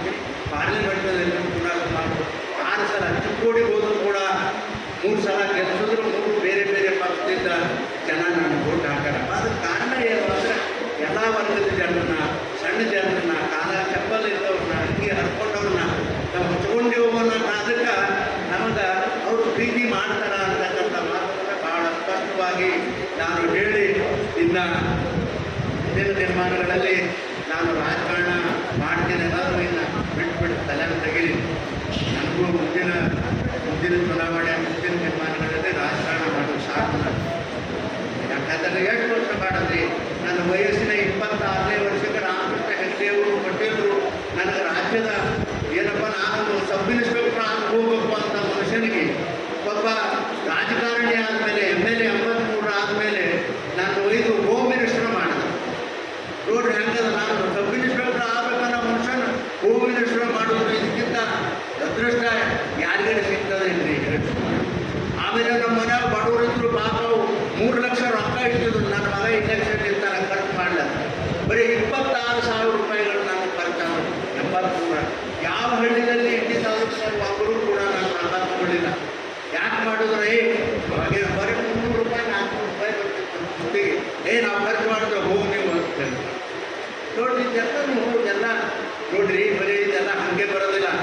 ಸಮಾಜದ ಜೊತೆ ಯಾರು ಚೆನ್ನಾಗಿ ನಡ್ಕೋತಾರೋ ಅದನ್ನು ನಾವು ಕಲ್ಕೋಬೇಕು. ಮುಂದಿನ ನಿರ್ಮಾಣಗಳಲ್ಲಿ ನಮ್ಮ ಕಾರ್ಯಕರ್ತರಿಗೆ ಇದು ಒಂದು ನಿದರ್ಶನ ಆಗಬೇಕು. ನಾವು ಯಾವ ಸಮಾಜದವರೇ ಆಗಿರಲಿ, ನಾವು ಸಮಾಜದ ಜೊತೆ ಯಾವ ರೀತಿ ನಡ್ಕೋತೇವೋ ಸಮಾಜ ಆ ರೀತಿ ನಮ್ಗೆ ಉತ್ತರ ಆಗುತ್ತೆ. ನಾವು ಅಡ್ಡೆ ಪ್ರೀತಿ ಮಾಡಿದ್ರೆ ಆಗೋದಿಲ್ಲ, ಅವ್ರು ಪ್ರೀತಿ ಮಾಡಬೇಕು ನಾವು, ಆವಾಗ ನಮಗೆ ನೆಮ್ಮದಿ ಸಿಗ್ತದೆ. ಆದರೆ ಬಿಟ್ಟು ನಾವು ಆ ರೀತಿ ಮಾಡದೇ ಇದ್ರೆ ರಾಜಕಾರಣದಲ್ಲಿ ಇದು ಆಗಲಿಕ್ಕೆ ಸಾಧ್ಯ ಇಲ್ಲ ಅಂತಕ್ಕಂಥ ಮಾತವನ್ನು ಈ ಸಂದರ್ಭದಲ್ಲಿ ನಾನು ಹೇಳಿ 15 ವರ್ಷಗಳ ಕಾಲ ಸತತವಾಗಿ ಜಿಲ್ಲೆಯಲ್ಲಿ ಲೋಕಸಭಾ ಸದಸ್ಯನಾಗಿ ಕೆಲಸ ಮಾಡಿದೆ. ಹಿಂದೆ 5 ವರ್ಷಗಳ ಕಾಲ ಕಾಂಗ್ರೆಸ್ ಸರ್ಕಾರ 10 ವರ್ಷ. ಆಮೇಲೆ ಇವ್ರು ಅಟಲ್ ಬಿಹಾರಿ ವಾಜಪೇಯಿ ಅವ್ರ ಕಾಲಕ್ಕೆ ರಾಮಕೃಷ್ಣ ಹೆಗಡೆಯವರು ನಮ್ಮ ಲೋಕಶಕ್ತಿ ಇದ್ದಾಗ ಅವ್ರ ಜೊತೆ ಸಂಬಂಧ ಇಟ್ಕೊಂಡು ಅವ್ರ ಜೊತೆ ಏನಪ್ಪ ಅಲಯನ್ಸ್ ಮಾಡ್ಕೊಂಡು ಅವಾಗ ನಾನು ಅದು ಅಲ್ಲಿಲ್ಲ ಲೋಕಸಭಾದಿಂದ ನಾನು ಆದ ಬಂದ ಮೇಲೆ ನಾನು ಪ್ರಧಾನಮಂತ್ರಿ ಆಗಬೇಕು ಅಂತ ಅವಾಗೂ ಕೂಡ ನಾನು ಕೈಗೆತ್ತಿದ್ದೆ. ಮತ್ತೆ 2 ಪೀರಿಯಡ್ ಆಗಲಿಲ್ಲ. ಅವಾಗ ಕಾಂಗ್ರೆಸ್ ಸರ್ಕಾರ ನಂದು ಮತ್ತೆ ಆಗಲಿ ಒಂದು ನಮ್ಮ ಇಂಡಿ ತಾಲೂಕಿನಾಗ ನಾನು ಹೇಳಿರ್ಬೇಕು ವಿಷಯ ಇದು. ಕುಡಿಲಾಕ ನೀರು ಇರ್ತಿದ್ದಿಲ್ಲ, ಹಿಟ್ಟದ ಕ್ಯಾಟ್ ಬ್ಯಾಸಿಗೆ ನೀರು ಇರ್ತಿದ್ದಿಲ್ಲ. ಅವಾಗ ಏನು ಮಾಡ್ತಿದ್ರು ಅಂದ್ರೆ ದಯವಿಟ್ಟು ಪತ್ರಿಕೆಯವರು ಬರೆಯೋದು ಬೇಡ. ನಮ್ಮ ಕಾರ್ಯಕರ್ತರು 2 ಟ್ರಿಪ್ ನಮ್ಮ ಇಂಜಿನಿಯರ್ ಸಾಹೇಬ್ರು ಇಲ್ಲೇ ಕೊಡ್ತಾರೆ, ಅವರು ಇಂಜಿನಿಯರ್ ಇಂಡ್ಯಾಗ 2-3 ಟ್ರಿಪ್ ಹೊಡೆದು ಬರೋದು, 5 ಟ್ರಿಪ್ ನಾವು ಹೊಡೆದಿದ್ದೆವು, 6 ಟ್ರಿಪ್ ಹೊಡೆದಿಲ್ಲ ಅದು ಮರ್ಯಾದೆ. ಇದು ನೋಡಿ ಎಲ್ಲಿ ದಿನ ಬೇಸರಾಗಿದೆ. ಒಂದಿನ ಪ್ರೈಮ್ ಮಿನಿಸ್ಟರ್ ಆಫೀಸ್ಗೆ ಒಂದು ಫೋನ್ ಮಾಡೋದು, ಯಾರಿದ್ರು ಅಂದ್ರೆ ನಮ್ಮ ಸಿಂಗ್ ಸಾಹೇಬ್ರಿದ್ರು. ಫೋನ್ ಮಾಡಿದ ಅವರ ನಾನು ಭೇಟಿ ಆಗಬೇಕು. ಸಾಯಂಕಾಲ ಬೇಡ ನನಗೆ ಆಗೋದಿಲ್ಲ, ಬೆಳಿಗ್ಗೆ 10 ಬರಲಿ ಅಂದರು ಅವ್ರ ಮನೆಗೆ. ನಾನು 10 ಅವ್ರ ಮನೆಗೆ ಹೋದ ಮತ್ತು ಲೆಟರ್ ತಗೊಂಡು ಬಾದೆ. ವಸ್ತುಸ್ಥಿತಿ ಏನಿತ್ತು ಅನ್ನೋದು ಎಲ್ಲ ಬರ್ಕೊಂಡು ಆದ. ಇಂಗ್ಲೀಷ್ನಾಗ ಅದು ಎಲ್ಲ ನೋಡಿ ಓದಿ ಅನಿವಾರ್ಯ ನಕ್ಕರದು ಅಭಿ ಕ್ಯಾಚಾಯಿ ಆಗ್ತಾನೆ. ನನಗೇನೂ ಬೇಡ, ಒಂದು 2 ಕೆರೆಗೆ ಅದು ಭಾಳ ದೊಡ್ಡ ಆ ಮಳೆಯಿಂದ ಆ ಕೆರೆಗೆ ನೀರು ಹಾಕಿ ಆ ಕೆರೆ ನೀರು ಸ್ಟಾರ್ಟ್ ಮಾಡಿ ಹಳ್ಳಿಗಳಿಗೆ ನಾವು ಬರೀ ಅದೇ ಹಳ್ಳಿಗಳಿಗೆ ಗ್ರಾವಿಟಿ ಮೇಲೆ ನೀರು ಹೋಗೋದು ನಾನು ಮಾಡಿಕೊಡ್ತೀನಿ. ಇದು ನನ್ನ ಏನು ಪ್ಲಾನ್ ಇದೆ, ಎಲ್ಲ ತೊಗೊಂಡು ಹೋಗಿದ್ದ ನಾನು ಪೂರಾ ಪ್ಲಾನ್. ಬರೀ ಏನೋ ದೊಡ್ಡ ಗುಡ್ಡದ ಮೇಲೆ ನೀರು ಏರ್ಸೋದು, ಅಲ್ಲಿ ಬರೀ ವಾಲ್ ಕಿವಿ ಬಿಟ್ಟರೆ ಎಲ್ಲ ಹಳ್ಳಿ ಹೋಗೋದು. ನಿಮಗೆ 74 ಹಳ್ಳಿಗೆ ಕುಡಿಯುವ ನೀರಿನ ವ್ಯವಸ್ಥೆ ಅವತ್ತಿನ ಕೇಂದ್ರ ಸರ್ಕಾರದಲ್ಲಿ ಕಾಂಗ್ರೆಸ್ ಸರ್ಕಾರ ಇದ್ರೂ ಕೂಡ ಮಾಡಿಕೊಡ್ತಕ್ಕಂಥ ಕೆಲಸ ಮಾಡಿ. 2ನೇ ಸಲ ನಮ್ಮ ಸುಶೀಲ್ ಕುಮಾರ್ ಶಿಂದೇರವರು ಈ ಮಂತ್ರಿಗಳಾಗಿದ್ದರು, ಅದರದ್ದು KEB. ಅವ್ರು ಏನು ಮಾಡಿಬಿಟ್ರು, ಅಲ್ಲಿ ಒಟ್ಟಿಗಿನಾಗ ಒಂದು NTPC ಆಗಬೇಕು ಅಂತೇಳಿ ಮಂಜೂರು ಮಾಡಿ ಕೆಲಸ ಪ್ರಾರಂಭ ಮಾಡಿದ್ರು. ಅದು ನನಗೆ ಗೊತ್ತಾಗಿ ಸೀದಾ ಅವ್ರ ಮನೆಗೆ ಹೋಗಿ ಏನ್ರಿ ಸಾಹೇಬ್ರ, ನಾವು ದಲಿತು ನೀವು ದಲಿತು, ಬರೀ ನಿನ್ನ ಕ್ಷೇತ್ರದಾಗೆ ಆಗಬೇಕಾ, ನನ್ನ ಕ್ಷೇತ್ರದಾಗ ಯಾಕೆ ಆಗಬೇಡ, 150 ಜನ ಅದೇ ಇಲ್ಲ ಮನೆ ಕಳೆದೈರಿ ಅಂದ್ರೆ ನನಗೆ ಗೊತ್ತಾಗಲಿಲ್ಲ ಅಂದರು. ನನಗೊಂದು 8 ದಿವಸ ಟೈಮ್ ಕೊಡೋದು. 6 ದಿವಸ ನೀವು ಹೊಳ್ಳಿ ನಾನು ಫೋನ್ ಮಾಡಿದ್ರು, ಒಂದು 2 ಮಿನಿಟ್ ನನ್ನ ಮನೆಗೆ ಬಾ ಅಂತೇಳಿ. ಹೋದ್ರೆ ನನ್ನ ಕೈಯಾಗ ಆರ್ಡರ್ ಕಾಪಿ ಕೊಟ್ಟರು. ಬರೀ ಹಾಗೆ ಅಲ್ಲ, ಇದು ನಿಮ್ಮ ಕೈಯಾಗ ಕೊಡೋಂಗಿಲ್ಲ. ನಿಮ್ಮ ಮುಖ್ಯಮಂತ್ರಿಗಳಿಗೆ, ನಿಮ್ಮ ಮಂತ್ರಿಗಳಿಗೆ, ನಿಮ್ಮ MLAಗಳಿಗೆ ಕೇಳು, ಕುಡಿಯೋ ಅದೇ ನೀರು ಬೇಕಾದದ್ದು ಅದಕ್ಕೆ ಬೇಕಾಗತಕ್ಕಂಥ ಜಮೀನ ಅವ್ರು ಕೊಟ್ಟರು ಅಂತಂದ್ರೆ NTPC ಏನದಲ್ಲ ನಿನ್ನ ಕೈಯಾಗ ಕೊಡ್ತೇವೆ ಕಡೀರಿ ಅಂತ ಹೇಳಿ ಇಲ್ಲೇ ಗೊತ್ತಾರೆ ನಮ್ಮ ಇವರು ಅವರಿಗೆ ಇವತ್ತು. ಆಮೇಲೆ ಮುಖ್ಯಮಂತ್ರಿಗಳಿಗೆ ಫೋನ್ ಮಾಡಿ ಮೊದಲು ನೀವು ಅಂದ್ಬಿಡು, ಎಲ್ಲರೂ ನಾವು ಕೊಡ್ತೇವೆ, ನಾವು ನೀರು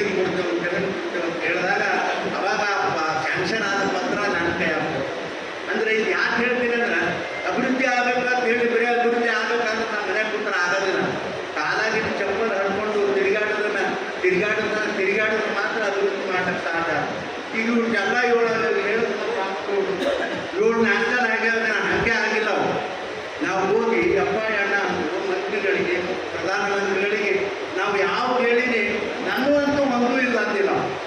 ರೈಲ್ವೆ ಕೇಳಿದ ಡಬಲ್ ಹೇಳಿ ರೈಲ್ವೆ ಕೊಟ್ಟರು, ಕರೆಂಟ್ ನಮ್ಗೆ ಗೊತ್ತಿದ್ದಿದ್ದಿಲ್ಲ, ಅವರೇ ಮಾಡಿಕೊಟ್ರು ಕರೆಂಟ್ ರೈಲ್ವೆ ಇರಲಿ ಅಂದರೆ ಬಿಜಾಪುರಿಗೆ ಅಂತೇಳಿ. ನೋಡ್ರಿ ಅವರು ಹಿಂದೆನೂ ಹಾಗೆ, ಈಗೂ ನಮ್ಮ ಸರ್ಕಾರ ಬಂದ ಮೇಲೆ ಒಂದು ಕೆಲಸನೂ ಕೂಡ ನಾನು ನಿಂತಿಲ್ಲ. ಎಲ್ಲ ಕೆಲಸ ಒಂದು ಕೆಲಸ ನಿಂತದ. ಏನಪ್ಪ ಅಂತಂದರೆ ಈ ಜಿಲ್ಲೆನಾಗ ಒಂದು ಸೂಪರ್ ಸ್ಪೆಷಾಲಿಟಿ ಹಾಸ್ಪಿಟಲ್ ಆಗಬೇಕಾಗಿತ್ತು. ಅದನ್ನು ಆ ಬಿಲ್ಡಿಂಗು ಹಿಂದೆ ಕಾಂಗ್ರೆಸ್ಸಿನ ಸರ್ಕಾರ ಇದ್ದಾಗ ಆ ಬಿಲ್ಡಿಂಗ್ ಕಟ್ಟಿದ್ರು, ಅಲ್ಲಿ ಸರ್ಕಾರದ ಆಗಬೇಕು ಅಂತ ಭಾಳ ಒತ್ತಾಯ ಮಾಡಿದ. ಆದರೂ ಕೂಡ ಅದು ಆಗಿಲ್ಲ. ಒಂದು ಕೆಲಸ ಮಾತ್ರ ಉಳಿದದ ಅಂತ ಹೇಳಿ ಈ ಸಂದರ್ಭದಲ್ಲಿ ಹೇಳಿ, ಮುಂದಿನ ದಿನಮಾನಗಳಲ್ಲಿ ಆ ಕೆಲಸ ಪುನಃ ನಾನು ಕೈಗೆ ಎತ್ಕೊತೀನಿ, ಜನ ಆರಿಸ್ಕೊಂಡ್ರೆ ನಾನು ಕೈಗೆ ಎತ್ಕೊತೀನಿ ಅಂತಕ್ಕಂಥ ಮಾತನ್ನು ಈ ಸಂದರ್ಭದಲ್ಲಿ ಹೇಳಿ ಇನ್ನು ಸಾಕಿ. ಇನ್ನು ನಾವು ಪಕ್ಷದ ಕಾರ್ಯಕರ್ತರಿಗೆ ಏನು ಹೇಳಬೇಕಪ್ಪ, ನಮ್ಮ ರಾಮನವ್ರು ಹೇಳ್ಯಾರ, ನಮ್ಮ ಅಧ್ಯಕ್ಷ ಅಲ್ರಿ ನೀವು ಬರೀ ಜೀಪ್ ತಗೊಂಡು ಅಲ್ಲಿವಾದ ಇಲ್ವಾದ ಬೀಗರಿ ಬೆಟ್ಟಾದ ಇದು ಅಂದ್ರೆ ಹಂಗೆ ಆಗೋದಿಲ್ಲ. ಮೊದಲೇನಿತ್ತು ಟರ ಫೋನ್ ಹೊಡೆದ್ರು, ಅದು ಫೋನ್ ಕೆಟ್ಟಿರ್ತಿತ್ತು, ಅವ್ನು ನಂಬರ್ ಇರಲ್ಲ. ಈಗೇನಿಲ್ಲ, ಅವ್ನು ಎಲ್ಲರ ಕೈಯಾಗ ಒಂದೊಂದು ಮೊಬೈಲ್ ಅದಾವ. ನಮ್ಮ ಹೆಂಡತಿ ಬೇರೆ ಊರಾಗಿರ್ತಾವ, ಬೀಗರು ಬೇರೆ ಊರಾಗಿರ್ತಾರ, ಅವ್ರು ಬಂದು ಫೋನ್ ಹೊಡೆಯೋದಪ್ಪ, ಬೇರೆ ನಮ್ಮ ಚಿಂತಿನ ನಿಂತಾಡ್ರು ಅವ್ನು ಫೋನ್ ಹಾಕ್ಬೇಕಪ್ಪ ನಾನು ಅಂತ ಹೇಳಿದ್ರು. ಮತ್ತು ನೀವು ಅದನ್ನು ಅಟ್ಟೆ ಹೇಳಕ್ಕೆ ಅನ್ಕೋಬೇಕು, ಆ ಊರಿಗೆ ಹೈರಾಣ. ಅದೇ ಕೆಲಸನೇ ನಿಮ್ಮ ಬೂತ್ಗಳಲ್ಲಿ ತನಿಖೆ. ಇದು ನಾ ಯಾಕೆ ಹೇಳ್ತೀನಿ ಅಂದರೆ, ಬೂತ್ನಾಗ ಇರ್ತಕ್ಕಂಥ ಶಕ್ತಿ ಬೇರೆ ಎಲ್ಲಿ ಇಲ್ಲ. ನೀವು ಬೂತ್ನಾಗ 100 ವೋಟ್ ಇತ್ತು ಅಂದ್ರೆ ಅದ್ರಾಗ 80 ವೋಟ್ ಹಾಕ್ಸಿದ್ರೆ ಅದು ಶಕ್ತಿ ಅಲ್ಲ ಅದು. ಮತ್ತು ನೀವು 80 ವೋಟ್ ಹಾಕಿ ಬೇರೆ ಕಡೆ ಹೋಗಿ ಹಾಕ್ಸ್ಲಿಕ್ಕೆ ಸಾಧ್ಯ ಅಲ್ಲ, ಹಾಕೋದಕ್ಕೆ ಆಗೋದಿಲ್ಲ. ಭಾಳ ಆದರೆ ನೀವು ಬೇರೆ ಊರಾಗಿರ್ತಕ್ಕಂಥ ಬೀರು ಒಂದು 4 ಜನ ಇರ್ತಾರೆ, ಅವ್ರು ವೋಟ್ ಹಾಕ್ತಾರೆ. ಅದಕ್ಕೆ ನೀವು ಕೈ ಮುಗಿತೀರಿ. ನಮ್ಮ ಇಲ್ಲಿ ಏನಂತಂದ್ರೆ ಹಾಲಿನ ಮೇಲೆ ಇರ್ತಕ್ಕಂಥ ಕ್ರೀಮ್ ಏನು ಇರ್ತದ, ಮಲಾಯಿ ಅಂದ್ರೆ ಅದಕ್ಕೆ ಏನಂತೀರಪ್ಪ, ಹಾಲಿನ ಮೇಲೆ ಕೆನೆ ಇದ್ದಾಗ ಅದೀರಿ ಇವತ್ತು ಬಂದವರು. ನೀವು ಕರೆ ಕೆನೀರಿ, ಹಾಲಿನ ಮೇಲೆ ಕೆನೆ, ಹಾಲು ಕುಡಿಸ್ದಾಗ ಕೆನೆ ಹ್ಯಾಂಗೆ ಬರ್ತದ, ಹುಡುಕಿದವರೆಲ್ಲ ಹಾಲಿದ್ದಾಗ. ಈಗ ನಾನು ಕೆನೆ ಅದ, ಈಗ ಬಂದಿರ್ತಕ್ಕಂಥವ್ರು ಎಲ್ಲ ಹಾಲಿನ ಮೇಲೆ ಕೆನೆ ಇದ್ದಂಗೆ. ಅತ್ಯಂತ ಪ್ರಮುಖವಾದ ಕಾರ್ಯಕರ್ತರು ನೀವು ಬಂದಿರಿ. ನಿಮ್ಮ ಕೆಲಸ ಏನಪ್ಪ ಅಂತಂದ್ರೆ, ನಿಮ್ಮ ಬೂತ್ ಮಟ್ಟದಲ್ಲಿ ಎಲ್ಲ ಬೂತ್ ಮಟ್ಟದವರೇ ನಿಮ್ಮ ಮುಂದೆ ಅಲ್ಲ. ನೀವು ಕೆಲವೊಬ್ಬರು ಪ್ರಭಾರಿಗಳಿರ್ತೀರಿ, ಕೆಲವೊಬ್ಬರು ನಿಮ್ಮನ್ನು ನೇಮಕ ಮಾಡಿರ್ತಾರೆ. ನಿಮ್ಮ ಹಳ್ಳಿಗಳಿಗೆ ಹೋಗಿ ನಿಮ್ಮ ಬೂತ್ ಪ್ರಚಾರ ಮಾಡಬೇಕು. ಹೆಚ್ಚಿಗೆ ನಾವು ಏನು ಮಾಡಿದ್ರೆ ಎಲ್ಲಿ ನಾವೆಲ್ಲರೂ ಕೂಡಿ ಹೋಗ್ತೇವೆ, ಹೋಗೋಣ ಒಂದೆಲ್ಲರೂ ಗುಡ್ಯಾಗ, ಅದು ಈಗ ಗುಡ್ಯಾಗ ಕುಂದ್ರಾಗ ಬರೋದಿಲ್ಲ, ಮಣ್ಣ ಸಾಣಾಗ ಕುಂದ್ರಾಗ ಎಲ್ಲರೂ ಗಿಡದ ಕೆಳಗೆ ನಿಂತು ನೋಡ್ರಿ ಗೌಡ್ರ ಎಲ್ಲರೂ ಊಟ ಹಾಕ್ರಿ ಅಂತ ಅವ್ರು ಹೇಳಿ ನಾವು ಹೇಳೋದು, ಇವರು ಎಲ್ಲರೂ ನಮ್ಮ ಪಕ್ಷಕ್ಕೆ ಕಾವಟ ಹಾಕ್ರಿ ಅಂತ ಅವ್ರು ಹೇಳೋದು ಬರೋದು. ಮತ್ತು ಈ ಬೂತ್ ಯಾರು ಹೇಳೋದು, ಬೂತ್ ಕಾಯೋಣ ನೀವು. ಅದು ಬೂತಿನ ಸಂಬಂಧಪಟ್ಟಿರ್ತಕ್ಕಂಥ ನಮ್ಮ ಕಾರ್ಯಕರ್ತರು ಆ ಕೆಲಸ ಮಾಡಿದ್ರೆ ಯಾವ ಜನ್ಮದಾಗೂ ನಮ್ಗೆ ಸೋಲಿಲ್ಲ ಅಂತೇಳಿ ಸೋಲಿಲ್ಲ ಆಗ್ತದ ಅಂತಕ್ಕಂಥದ್ದು ಭಾಳ ಸ್ಪಷ್ಟವಾಗಿ ಸಂದರ್ಭದಲ್ಲಿ ಹೇಳಿ ಇದರ ಅನುಭವ ನಾವು ನೋಡಿದ್ವಿ. ಹಿಂದೆ ಉತ್ತರ ಪ್ರದೇಶದಲ್ಲಿ ನಮ್ಮ ಪಕ್ಷದ ಮಂತ್ರಿಗಳಾಗಿದ್ದವರು ಏನು ಪ್ರಯತ್ನ ಮಾಡಿದ್ರು ಅಲ್ಲಿ ಅಂತ ಗೊತ್ತದು. ಏನು ಸುಮ್ಮನೆ ಬಂದು ಉತ್ತರ ಪ್ರದೇಶದ ರಾಷ್ಟ್ರ ಎಲ್ಲ ಯಾವ ಪಕ್ಷನೂ ಗೆಲ್ಲಿಲ್ಲಪ್ಪ. ಇವತ್ತು ನೋಡಿರಿ, ಅವ್ರು ಏನೇ ಆಗಿಲ್ಲ, ಅದಕ್ಕೆ ನೀವು ಮಾತ್ರ ಪಕ್ಷದ ಬೂತ್ಗಳ ಬಗ್ಗೆ, ಹಳ್ಳಿಗಳಲ್ಲಿರ್ತಕ್ಕಂಥ ಬೂತಿನ ಬಗ್ಗೆ ಹೆಚ್ಚಿನ ಒಂದು ಜವಾಬ್ದಾರಿಯನ್ನು ತಗೊಂಡ್ರೆ ನಮ್ಗೆ ಯಾವ ಕೂಡ ತೊಂದರೆ ಆಗೋದಿಲ್ಲ ಅಂತಕ್ಕಂಥ ಮಾತನ್ನು ಈ ಸಂದರ್ಭದಲ್ಲಿ ನಾನು ಹೇಳಿ, ಇನ್ನು ನಮ್ಮ ವಿರೋಧಿಗಳು ಮಾಡ್ತಕ್ಕಂಥ ಚಟುವಟಿಕೆ ಎಲ್ಲರಿಗೂ ಗೊತ್ತದು. ಆದರೆ ನೋಡಿರಿ, ನಾನು ಸಾಧ್ಯಮಾಯ ನಾ ಯಾರಿಗೆ ಎಂದು ಮಾತಾಡಂಗಿಲ್ಲ, ನಾ ಯಾರಿಗೆ ಎಂದು ಅನ್ನಂಗಿಲ್ಲ. ಇನ್ನೊಬ್ಬ ಇದು ನಾವು ದಲಿತರಿಗೆ ಒಂದು ಬೈದಿರ್ತೀನಿ, ನಾ ಬೇರೆ ಯಾವ ಸಮಾಜದವ್ರಿಗೆ ಏನಾಗಲ್ಲ, ಯಾರಿಗೂ ನಾವು ಗಂಡಾಗಿ ಅಂತ ಮಾತಾಡಂಗಿಲ್ಲ ಅಂತ. ನಾನು ನೀವು ಹೋಗಿ ನಾವಣ್ಣ ಕೊಟ್ಟೆ ಬೇಡ ಅಂತ ಹೇಳಿ ಹೆಂಗ್ರಿ ಬರೀತಾರೆ, ತಿರುಗಿ ಬರೀತಾರೆ, ತಿರುಗಿ ಮತ್ತು ಹಂಗೆ ಮಾಡಂಗಿಲ್ಲ. ಅದಕ್ಕೇನೋ ಮ್ಯಾಲೆ ಪ್ರಸಾದ ಇಟ್ಟಿಟ್ಟು ಏನೇನೋ ಮಾಡ್ತಾರೆ, ಮಾಡಿ ನಮ್ಮ ಕಡೆ ಪ್ರಸಾದ ಇಟ್ಟಕ್ಕೂ ಆಗೋದಿಲ್ಲ, ಇಂಥವು ಬಳಸ್ತಕ್ಕೂ ಆಗೋದಿಲ್ಲ. ಪುಣ್ಯಾತ್ಮ ನೀವು ಯಾರು ಬರೆಸಿರಿ, ಇದು ಯಾರು ಮಾಡಿರಿ, ದೇವರು ನಿಮ್ಗೆ ಒಳ್ಳೇದು ಮಾಡಿ ಅಂತ ಹೇಳಿ ಸಂದರ್ಭದಲ್ಲಿ ನಾನು ಹೇಳಿ, ನಾನು ನಿಜವಾಗಿ ಆ ಸಮಾಜಕ್ಕೆ ಯಾವತ್ತೂ ಕೂಡ ನಮ್ಮ ಸಮಾಜ, ದಲಿತ ಸಮಾಜ, ನಾನು ಇರೋದು ಎಲ್ಲಿ, ನಾನು ಊಟಿರೋದು ಎಲ್ಲಿ ಬರ್ತದೆ, ನಿಮ್ಗೆ ತಾಂಡ್ಯದಾಗೆ ಊಟದ ನಾನು ಮತ್ತು ಅವ್ರಿಗೆ ಬೀಳ್ತೀನ. ನಾನು ತಾಂಡ್ಯದಾಗಿದ್ದೆವು, ನಾನು ಊಟ ತಾಂಡ್ಯದಾಗ ನೋಡ್ರಿ, ನೀವು ಮುನ್ಸಿಪಾಲ್ಟಿಯಾಗ ನನ್ನ ನಂದು ಗುರುನಾಥ್ ನಾಟ್ಯದಾಗ ನಾನು ಇಡೀ ಕುಟುಂಬದ ಓಟ್ ಅಲ್ಲೇ ನಾನು ಅವ್ರಿಗೆ ಹ್ಯಾಂಗೆ ಹೇಳ್ತೇನಪ್ಪ ಆದರೆ ಇದು ಒಟ್ಟಾರೆ ಏನಪ್ಪ ಅಂದ್ರೆ ಕಾಂಗ್ರೆಸ್ ಮುಖಂಡರಿಗೆ, ಕಾಂಗ್ರೆಸ್ ಪಕ್ಷದವರಿಗೆ, ಕಾಂಗ್ರೆಸ್ ಕಾರ್ಯಕರ್ತರಿಗೆ ನನ್ನ ಮೇಲೆ ಅಪವಾದ ಹೊರಿಸ್ಬೇಕು ಅಂತೇಳಿ ಏನು ಜನ್ಮದಲ್ಲಿ ಸಿಗಲಿಕ್ಕೆ ಸಾಧ್ಯ ಇಲ್ಲ. ಅವರು ಅಗದಿ ಅದು ಎಲ್ಲ ತಂದಿನ ಹತ್ಕೊಂಡು ಹುಡುಕಾಡಿದ್ರು ಅವ್ರಿಗೆ ನನ್ನ ಜನ್ಮದಾಗಿನ ಏನೇನು ತಪ್ಪು ಸಿಗ್ತದ ಅಂತ ಅದು ಸಾಧ್ಯ ಇಲ್ಲ. ನಾನು ಒಬ್ಬ ನಿಜವಾದ ನನ್ನ ಕುಟುಂಬ ಪರಿಶ್ರಮ ಕುಟುಂಬ ನನ್ನ ತಾಯಿ ನನಗೆ ಪರಿಶ್ರಮದಲ್ಲಿ ನಮ್ಮನ್ನೆಲ್ಲ ಬೆಳೆಸಿದವರು. ನಾವೇನು ಮಾಡ್ಲಿಕ್ಕೆ ಸಾಧ್ಯದ ಹೇಳಿ? ಒಬ್ಬ ರಾಜಕಾರಣಿಯಾಗಿ 35 ವರ್ಷ ರಾಜಕಾರಣ ಮಾಡಿದರೆ ಇವತ್ತು ನನ್ನ ಮನೆ ಬಂಗಾರದ ಕುಪ್ಪಿ ಆಗಬೇಕಾಗಿತ್ತು. ಆದರೆ ನನ್ನ ಪರಿಶ್ರಮದಿಂದ, ನನ್ನ ಕುಟುಂಬದ ಪರಿಶ್ರಮದಿಂದ ನಾವು ಮುಂದೆ ಬಂದಿದ್ದೀವಿ. ಬರೀ ನನ್ನ ಮಕ್ಕಳು ಸಾಧಿ ಓದಿಲ್ಲ ಅಂದರೆ ನಾನು ಹೇಳ್ತೀನಿ 4,000 ರೂಪಾಯಿ ಜಮೀನು ತೊಗೊಂಡ್ರು. ಇವತ್ತು ಅದೊಂದು ಎಲ್ಲ ಶಿಟ್ಯಾಗ ಬಂದು ಒಂದೊಂದು ಕೋಟಿ ಆಗಿದೆ. ನಾನು ವಸೀದಿ ಹೆಚ್ಚಾದ ಕೋರ ಪಾಠ ಅಂತ ಏನಿಲ್ಲ ನೋಡಿ. ಏನೇನು ಸಂಬಂಧ ಇಲ್ಲ. ಬೇರೆ ರಾಜಕಾರಣಿಗೆ ನನಗೆ ಏನೂ ಸಂಬಂಧ ಇಲ್ಲ. ನಾನು ರಾಜಕಾರಣ ಬೇರೆನೆಲ್ಲ ನಾ ಬಡ್ತೀನಿ ಗಾಡಿ ಅವ್ರವ್ರನ್ನ ಹೆಂಗೆ ಮಾಡ್ತಾರೋ ಅವ್ರು ಬಡ್ಕೊಂಡು ಮಾಡ್ತಾರಪ್ಪ ಹೋಗಿ ಅವ್ರಿಗೆ ಯಾರಿಗೂ ಅಂತ ಅಭ್ಯಂತರ ಇಲ್ಲ. ನಾವು ರಾಜಕಾರಣ ರೀತಿ ನಾವು ಬಿಡೋದಿಲ್ಲ. ಇದು ಕಾರಣೀಕೃತರ ಆನಂತರ ಸನ್ಮಾನ್ಯ ರಾಮಕೃಷ್ಣ ಹೆಗಡೆ, JH ಪಟೇಲರು ನನಗೆ ತೋರಿಸಿಕೊಟ್ಟಂಥ ಮಾರ್ಗದಲ್ಲಿ ಇವತ್ತಿಗೂ ಕೂಡ ಅವರ ಹೆಜ್ಜೆಯಲ್ಲಿಟ್ಟು ಇಲ್ಲಿವರೆಗೂ ನನ್ನ ಸಾಧನೆಯನ್ನು ಮಾಡ್ತಕ್ಕಂಥ ಪ್ರಯಾಸ ನನ್ನ ಕಾರ್ಯಕರ್ತರು ಮಾಡ್ಯಾರ. ಮುಂದಿನ ನಿರ್ಮಾಣಗಳನ್ನು ಕೂಡ ಮಾಡ್ತಾರ ಅಂತಕ್ಕಂಥ ಮಾತುವನ್ನು ಭಾಳ ಸ್ಪಷ್ಟವಾಗಿ ಹೇಳಿ ನಿಮ್ಮೆಲ್ಲರೂ ಹಿರಿಯರು ಹೇಳ್ತಾರೆ, ಹಿಂದೆ ಒಂದು ಗುರು ಅದ ಮುಂದೆ ನನಗೊಂದು ಗುರಿ ಅದ ಅಂತಕ್ಕಂಥ ಮಾತಾ ಈ ಸಂದರ್ಭದಲ್ಲಿ ಹೇಳಿ ಆ ನನ್ನ ಗುರಿ ಸಾಧನ ನಾನಂತೂ ನನಗಂತೂ ದೇವರು ಎಂದು ಒಯ್ಯಂದ್ರೆ ನಾನು ಅಷ್ಟು ಮಾತ್ರ ಗ್ಯಾರಂಟಿ ಅಲ್ಲ. ಭಾಳ ಜನ ಪ್ರಯತ್ನ ಮಾಡ್ಯಾರ, ಅವರೆಲ್ಲ ಸೋತ ಮುಂದೆ ಏನೂ ನಾನು ಮಾಡೋಕ್ಕಾಗೋದಿಲ್ಲ. 83 ವರ್ಷ ನಾನು ದೇವರು ನನಗೆ ನಿನ್ನ ಆಯುಷ್ಯದ ಅಂತ ಬರೆದು ಕಳಿಸ್ಯಾನ. ನಾನು ಹಣೆಬಾರ್ದ ನಾನು ಯಾರೂ ಏನು ಮಾಡಕ್ಕಾಗಲ್ಲ. 70 ವರ್ಷ ಬದುಕನವನೇ ನನ್ನ ಜೀವನದಾಗ ಏನದ ಹಠ ಅದನ್ನು ತೀರಿಸ್ಲಿಕ್ಕೆ ಪ್ರಯತ್ನ ಮಾಡೋವನೇ. ನಾನಂತೂ ಬಿಡೋದಿಲ್ಲ. ಒಬ್ಬ ದಲಿತನಾಗಿ ರಾಜ್ಯದಲ್ಲಿ ಒಂದು ಇತಿಹಾಸ ನಿರ್ಮಾಣ ಆಗಬೇಕು ಅಂತಕ್ಕಂಥ ನನ್ನ ಇಚ್ಛೆ ಆಗ್ತದೋ ಬಿಡ್ತದೋ ಅದು ದೇವ್ರಿಗೆ ಬಿಡೋದು, ಆದರೆ ನಾನು ಮಾತ್ರ ಬಿಡೋದಿಲ್ಲ ಅಂತಕ್ಕಂಥ ಮಾತನ್ನು ನಾವು ಗಟ್ಟಿಯಾಗಿ ಸಂದರ್ಭದಲ್ಲಿ ಹೇಳಿ ಮುಂದಿನ ನಿರ್ಮಾಣಗಳಲ್ಲಿ ಕೂಡ ನಾನು ರಾಜಕಾರಣ ಮಾಡದೇ ಇದ್ರೆ ರಾಜಕಾರಣ ಬಿಟ್ಟು ದೂರ ಇರ್ತೀನಿ ಅಂತಲ್ಲ. ನನ್ನ ಪಕ್ಷದ ಕಾರ್ಯಕರ್ತರು ಇನ್ನು ಈ ಪಕ್ಷ ಬಿಡೋ ಪ್ರಶ್ನೆನೇ ಇಲ್ಲ. ನನಗೆ ಭಾಳ ಜನ ಕರೆದ್ರು, ನಿಮಗೆ ಬರ್ರಿ ನಿಮ್ಮ ಟಿಕೆಟ್ ಬರ್ರಿ ಬಗರೆ ಹಾಕಿ ನಾಚಿಗೆ ಕೊಟ್ಟುಗಳ ನಿಮ್ಮ ಟಿಕೆಟ್ ನ್ಯಾಯ ಮಾಡಿ ನಾನು ಟಿಕೆಟ್ ಕೊಟ್ಟಿಲ್ಲ ಅಂದ್ರೆ ಆರಾಮಾಗಿ ರಿಟೈರ್ ಆಗಿ ಮನೆಯಾಗ ಇರ್ತೀನಿ ಮಕ್ಕಳು ಕೊಡಿ. ಮತ್ತು ನೀವು ಪ್ರಚಾರ ಮಾಡೋಂಗಿಲ್ಲ ಏನಾದ್ರು ಮತ್ತು ವಯಸ್ಸಾಗಿದೆ ಅಂತ ನಾನು ಬಿಟ್ಟಿರ್ತಾರೆ ಮಾರಾಯ ಮತ್ತೆಲ್ಲ ಕುದ್ದಾಡ್ಬೇಕು ಹೋಗಿ ಅಂತಕ್ಕಂಥ ಮಾತ ಭಾಳ ಸ್ಪಷ್ಟವಾಗಿ ಹೇಳಿ ಅದಕ್ಕೆ ನಾ ಇಲ್ಲಿ ಯಾಕೆ ಹೋಗೋದ ಇಲ್ಲೇ ಇರ್ತೀನಿ, ಇಲ್ಲೇ ಸಂಸಾರ ಮಾಡ್ತೀನಿ. ಇದು ಕಾರ್ಯಭೂತರು ಯಾರು ಅಂದ್ರೆ ರಾಮಕೃಷ್ಣ ಹೆಗಡೆ ಪಟೇಲ್. ರಾಮಕೃಷ್ಣ ಹೆಗಡೆಯವರು ನನಗಿಲ್ಲಿ ಪಕ್ಷದಾಗ ಹೋಗೋದು ಬಾಯಿಲೆ ಹೇಳಿಲ್ಲ, ಆದರೆ ಒಂದು ಶಬ್ದ ಮಾತ್ರ ಹೇಳೋದು, ಕೊನೆಯ ದಿನಮಾನಗಳಲ್ಲಿ ರಮೇಶ ಮುಂದೆ ಯಾವ ಪಕ್ಷನೂ ಈ ರಾಜ್ಯದಲ್ಲಿ ಬೆಳೆದಿಲ್ಲಪ್ಪ.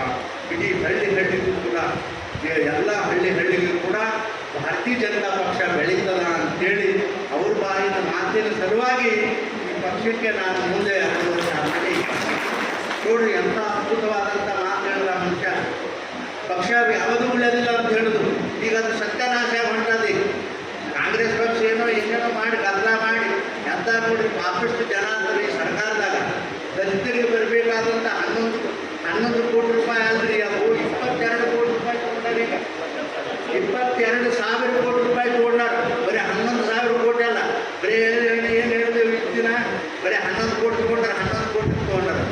22 ಕೋಟಿ ರೂಪಾಯಿ 1,000 ಕೋಟಿ ರೂಪಾಯಿ ದಲಿತರ ಹಣವನ್ನು ಮುಳುಗಿಸ್ತಕ್ಕಂಥ ಕೆಲಸ ಮಾಡ್ಯಾರ. ನಾನು ಹಿಂಗೆ ಹೇಳ್ತೀನಿ, ಎದಕ್ಕಮ್ಮ ತೊಗೊಂಡ್ರಿ? ಇಷ್ಟು ವರ್ಷ ಯಾರು SCPT ಅಮೌಂಟ್ ಕೈ ಹಚ್ಚಿದ್ದಿಲ್ಲ ಯಾವ ಸರ್ಕಾರದವರು. ನೀವು ಕೈ ಹಚ್ಚಿರಿ, ಅದಕ್ಕೆ ನಿಮ್ಗೆ ಪಾಪ ಎಷ್ಟು ಅಂತ ಹೇಳ್ತಾರೆ. ಅದಕ್ಕೆ ಪಾಪ ತಟ್ಟಾದ ಎಲ್ಲಿ ತಟ್ಟಾದ ನೋಡಿ. ಹಿಂದೆ ಮಳೆ ಬರ್ತಿತ್ತು, ಒಂದೇ ಮಳೆ ಬರ್ತಿತ್ತು, ಮುಂಗಾರಿ ಬರ್ತಿತ್ತು, ಹಿಂಗಾರಿ ಬರ್ತಿತ್ತು. ಯಡಿಯೂರಪ್ಪಣ್ಣ ಪಾಪ ಹೈರಾಣಾಗಿ ತಣ್ಣಿ ಮ್ಯಾಕ್ ಏರಿಸ್ಕೊಂಡು ಮುಖ್ಯಮಂತ್ರಿಯಾಗಿದ್ದಾಗ ರಾಜ್ಯದ ಉದ್ದಕ್ಕೂ ತಿರುಗಾಡು. ಎದಕ್ಕೆ ತಿರುಗಾಡು? ಅಯ್ಯಪ್ಪ ಮಳೆ ಬಂದದ, ನಮ್ಮ ಪಾಪ ರೈತರು ಸಾಯ್ಲಾಗತ್ತಾರ, ಅವ್ಕೇನ್ರೆ ಆಶ್ರಯ ಮಾಡೋಣ ಅಂತ ಹೇಳಿ ತಿರುಗಾಡಿ 5-5 ಲಕ್ಷ ರೂಪಾಯಿ ಒಂದೊಂದು ಮನೆಗೆ ರೊಕ್ಕ ಕೊಟ್ಟಪ್ಪ ಅಂತ ಪುಣ್ಯ ಕೆಲಸ ಮಾಡಿರ್ತೀನಿ. ನಮ್ಗೆ ಹೋಗ್ಬಿಟ್ಟು ಅವರು ದಲಿತರು ರೊಕ್ಕ ತಗೊಂಡು ನಿಮಗೇನು ಸಲ ಮಾಡ್ತಾನೆ ದೇವರ. ಇವಾಗ ಒಂದಿನ ಮಧ್ಯೆ 5 ವರ್ಷ ಹೋಗೋದಿಲ್ಲ ಮಧ್ಯೆ ನೀವು ದಾಟ್ತೀರಿ ಅನ್ನೋದು ಒಂಥರ ದೇವರು ನನಗಂತೂ ಪಟ್ಟಾನ ಅನ್ನತಕ್ಕಂಥ ಮಾತುಗಳು ಹೇಳಿ ಅದೇ ಪಕ್ಷದ ಕಾರ್ಯಕರ್ತರು ನೀವು ಮಾತ್ರ ದಯವಿಟ್ಟು ನನ್ನ ಸಾಮಾನ್ಯವಾಗಿ ಬೇಕಾಗಿರ್ತಕ್ಕಂಥ ಎಲ್ಲ ಕೆಲಸ ನಮ್ಮ ಅಧ್ಯಕ್ಷರು ಮಾಡ್ತಾರೆ. ನಿಮ್ಮ ಕೆಲಸ ಏನು ಅಂದರೆ ನಿಮ್ಮ ಬೂತ್ ಮಟ್ಟದಲ್ಲಿ ನೀವು ಅತ್ಯಂತ ಸದೃಢರಾದ ಯಾವ ಕಾರಣಕ್ಕೂ ನಮ್ಮ ಪಕ್ಷಕ್ಕೆ ತೊಂದರೆ ಆಗೋದಿಲ್ಲ ಅಂತಕ್ಕಂಥ ಮಾತುಗಳನ್ನು ಈ ಸಂದರ್ಭದಲ್ಲಿ ನಾನು ಹೇಳಿ ದಯವಿಟ್ಟು ನಾನೇನಾದರೂ ತಪ್ಪು ಮಾತಾಡಿದ್ರೆ ದಯವಿಟ್ಟು ಕಾರ್ಯಕರ್ತರು ಕ್ಷಮೆ ಮಾಡಿ ಅಂತ ಹೇಳಿ ನಮ್ಮ ತಮ್ಮೆಲ್ಲರಿಗೆ ಕೇಳಿ ನಿಮ್ಮೆಲ್ಲರಿಗೆ ವಂದಿಸಿ ನಾನು